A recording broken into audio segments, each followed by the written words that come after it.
wiilkiisa oo ahaa shakhsi ka raadinaya dowladda deegaanka Soomaalida xafiiska booliska cadaalad ayaa booliska dowladda deegaanka Soomaalidu ay xidheen halka ay aabii hortiisa ay ku garaaceen. Bismillah, magacaygu waa Siraaj Axmed, waxaan ka mid ahay ururka Dulmadiid. waxaan rabaa inaan idin la wadaago xaaladda dowladda deegaanka Soomaalidu oo ku sugan yahay waqtigan xaadirka. waxaad igu barateen ama badankaan ka hadli jiray waliba waqtiyadii adkaa tacadiyada iyo dhibka lagu hayo shacabka Soomaaliyeed ee degan dowladda deegaanka Soomaalida. isbedel baa ka dhacay 2018 marka maanta oo 2025 waxa aan rabaa waqti xaadirkan xaaladda deegaanku ku sugan yahay iyo waxyaabihii ugu dambeeyay ee dhacay bishaan aan ku jirno hadda iyo bishii horeba.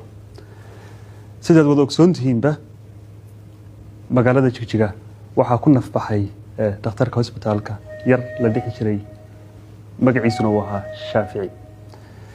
Shaafici sida aabihii iyo familkiisu ay sheegeen markii dambana run noqotay. aabuhuna uu la wadaagay BBC-da iyo dhammaan warbaahinta dowladda deegaanka Soomaalida.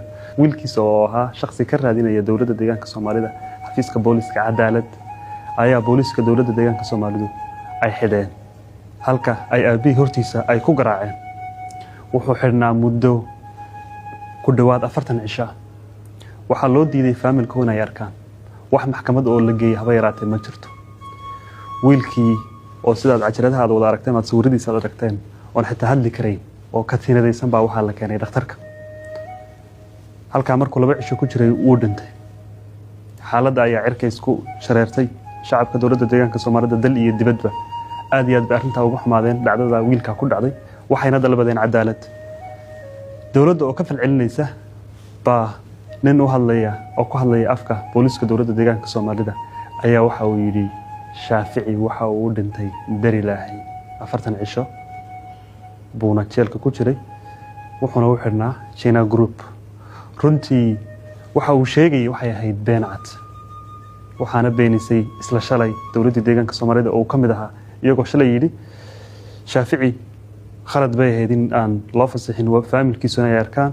waxa kaloo khalad ahayd in aan dhakhtarka la geynin waqtigii loo baahnaa, marka waxa uu dhintay dayac.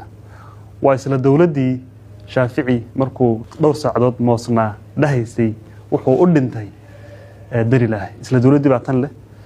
marka qoyska familku weli mayna ku qancin xaqiiqadii iyo runtii ay rabeenna maan weli aan la waxayn. shalay waxaa la sameeyay aabaha wiilka dhalay baa qasab waxaa looga dubay cajalad isagoo lagu qasbaya inuu yiraahdo investigationkii ama baadhidii dowladdu ay samaysay waan ku qanacsanahay.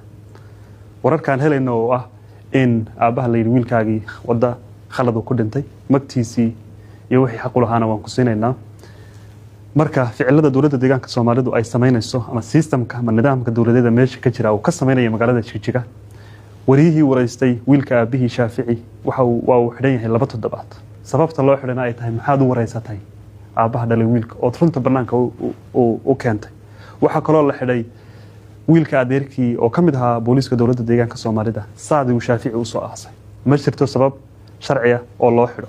waxa kaloo jiray 3 qof oo kale oo iyagana loo xidhay arrinta wiilka commenti ama si public ah u yiri Shaafici waxa uu rabaa cadaalad. dowladda deegaanka Soomaalida qof walba oo xaq ka hadla ama runta ka hadla waxay isku dayayaan in taliska meesha ka jira ay caburiyaan. dhammaantiin waad wada aragtaan. marka waxaan rabaa inaan idinka su'aasha idin soo celiyo idin dhaho waxa dowladda deegaanka Soomaalida ka socda sidoo idin la muuqda. maxaa loo xidhay dhalinyaradan? wariyaha maxaa loo xidhaya? aabaha wiilkiisa maxaa loo tooshar gareeyay? maxaa looga been sheegaya? dowladdu maxay mar walba shacabka iskaga horkeenaysaa? maxay iskugu diraysaa? waa taliskii hore dhaqankii uu sameyn jiray. haddii aynaan wax ka qaban iskana kaashanna halka ay ku dambeyn doontaa waa halkii Cabdi uu qoradadeennii mariyay. marka shacabka dowladda deegaanka Soomaalida waxaan ugu baaqayaa in dulmiga iyo cadaalad darrada dowladda deegaanka Soomaalida ka socda ay hal meel uga soo wada horjeedsadaan. dowladdu ayaamahan say wararka ay sheegaysay waxa ay lahaayeen dad waxaa jira kicin wada. waxaan rabaa dowladda inaan dhaho kicin ma wadno. dalka iyo dadka annaga idinka la jecel badan.